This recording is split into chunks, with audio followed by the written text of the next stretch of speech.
पर CBI ED नहीं जाएगा।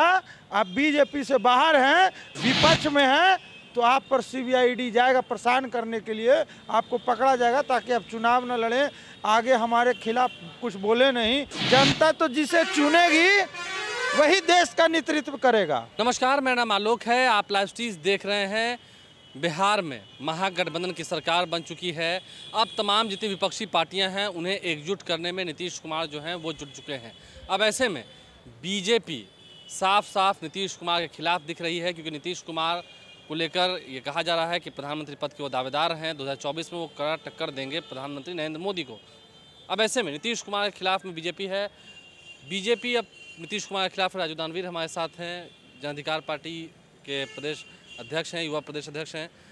लगता है कि नीतीश कुमार अब सबसे बड़े दुश्मन बन बैठे हैं बीजेपी के। देखिए, पहले माननीय नीतीश कुमार जी 2014 में 2015 में किन्हीं के साथ चुनाव मिलकर लड़े। फिर जब वो उधर गए थे तो उनको बहुत अच्छा लग रहा था। 17 में फिर जब अब इधर आ गए तो फिर तो वो तो ऐसे बौखला गए हैं कि जैसे लगता है कि खून खराबा पर उतर चुके हैं भाई। मैंने विपक्ष को तो साफ ही लगता है कि ख़त्म कर देना चाहते हैं। और उनके जो सर्वे सर्वा जो माननीय है वो आके बयान देते हैं कि क्षेत्रीय पार्टी ऐसे वैसे 10 तरह का, तो पार्टी को ख़त्म कर देंगे। नहीं, आदमी को एक कहीं ना कहीं जो भी यहाँ क्षेत्रीय पार्टी है उसका तो कहीं ना कहीं बीजेपी पर से विश्वास तो ख़त्म हो गया।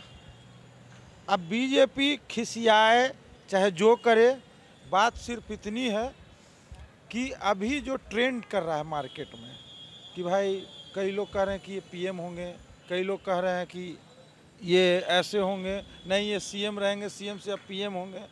तो इसमें सबसे बड़ी बात है कि जो भारत की विपक्ष में जो सबसे बड़ी केंद्रीय पार्टी है उसको पहल करना चाहिए जरूर। कांग्रेस को, जो भी कांग्रेस ही है ना। अरे भाई, अभी कितना भी तो कम से कम पूरे इंडिया लेवल में मैं बता दूं, पूरे अपने देश में कम से कम 800-900 विधायक होगा, तो कम थोड़ी है।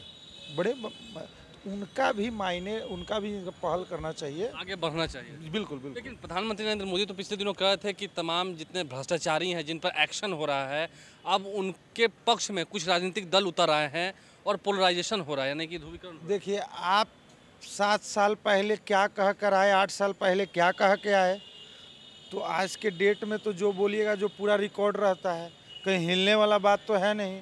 आप बोले 2 करोड़, बोले दाम, काला धन, वो महंगाई, पता नहीं क्या क्या, युवा छात्र सब बोल दिए और कुछ भी काम नहीं हुआ।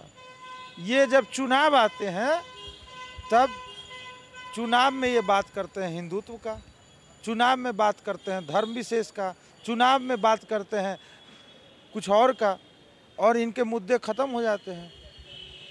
तो क्या मतलब विश्वास नहीं रह गया है, आप कहना चाहते हैं? सर, क्या कीजिएगा, जब आप एक संवैधानिक पद पर हैं, भारत के सबसे उच्च पद पर बैठे हैं, आप हर जगह झूठ बोल कर कुछ नहीं दीजिएगा तो आदमी क्या कहेगा, आपसे विश्वास से ना उठेगा। क्या नीतीश कुमार में वो मादा है, हिम्मत है? क्योंकि अभी आपने कहा कि वो बीजेपी से टकरा रहे हैं, बीजेपी उनसे लोहा ले चुकी है, आप भी नालंदा के हैं, नीतीश कुमार भी नालंदा के हैं, लगता है कि उनमें इतना हिम्मत है, मादा है? देखिए, बिहार की बात कर रहे हैं, मैं बिहार की यदि बात करूं तो बिहार, मैं पर्सनली एक माननीय मुख्यमंत्री जी पर नहीं बोल रहा हूं, मैं सीधा ये बोल रहा हूं कि जो देश लेवल पर जो माननीय लोग चुनाव लड़ने आए, झूठे जुमले देकर गए हैं। बिहार में 2005 में क्या था, या आज से 30 साल पहले क्या था, 20 साल पहले क्या था, आज बिहार क्या है, तो ऐसे स्थिति में कहीं ना कहीं आदमी को आकलन लगता है। और यहाँ कई बार वो मुख्यमंत्री रह चुके हैं, उन्हें ऐसा लगता है कि भाई जब केंद्रीय बड़ी पार्टी जो है यदि सपोर्ट करेगी तो हम उस लायक हो सकते। हमारे नेता जी ने भी बहुत बार बोला है कि इनमें गुण है, योग्यता है, लेकिन चूंकि इसमें तो पहल करनी पड़ेगी जो विपक्ष की बड़ी पार्टियां हैं। नीतीश कुमार से वो लोहा ले रहे हैं बीजेपी के लोग, आप भी नालंदा के, मैं फिर यही पूछ रहा हूँ, वो भी नालंदा के हैं, लगता है कि हाँ नीतीश कुमार में वो मादा है, अगर सपोर्ट होता है तो मादा है टकराने का?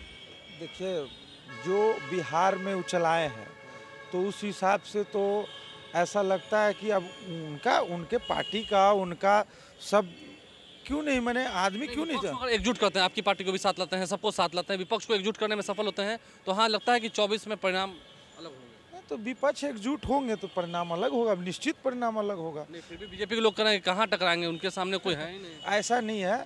मैं प्रॉपर देश ने कई बार देखे हैं बड़े बड़े प्रधानमंत्री जो 350 400 प्लस सीटों से जीते हैं और उसका अगला चुनाव कुछ और हो गया, फिर जीते हैं, फिर अगला चुनाव कुछ और हो गया।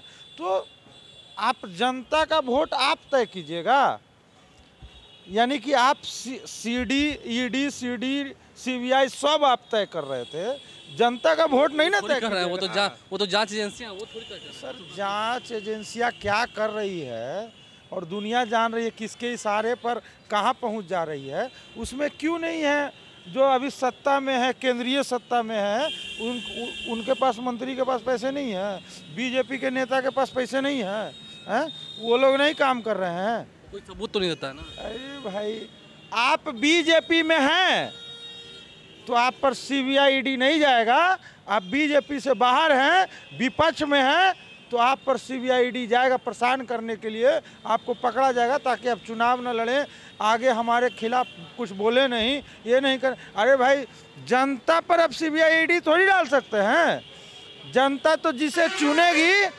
वही देश का नेतृत्व करेगा और जनता अपने वोटों के माध्यम से आपको जवाब देगी। देखिए नीतीश कुमार पर लोगों को कितना भरोसा है कितना नहीं, वो तो आने वाला समय बताएगा, लेकिन हाँ जनता तय करेगी देश का अगला प्रधानमंत्री कौन होगा, देश का नेतृत्व कौन करेगा। राजू दानवे जन अधिकार पार्टी युवा परिषद के प्रदेश अध्यक्ष हमारे साथ थे। क्या कुछ उन्होंने कहा आपने सुना है। हमारे चैनल को सब्सक्राइब कर लें, साथ साथ फेसबुक पेज भी लाइक करें। धन्यवाद।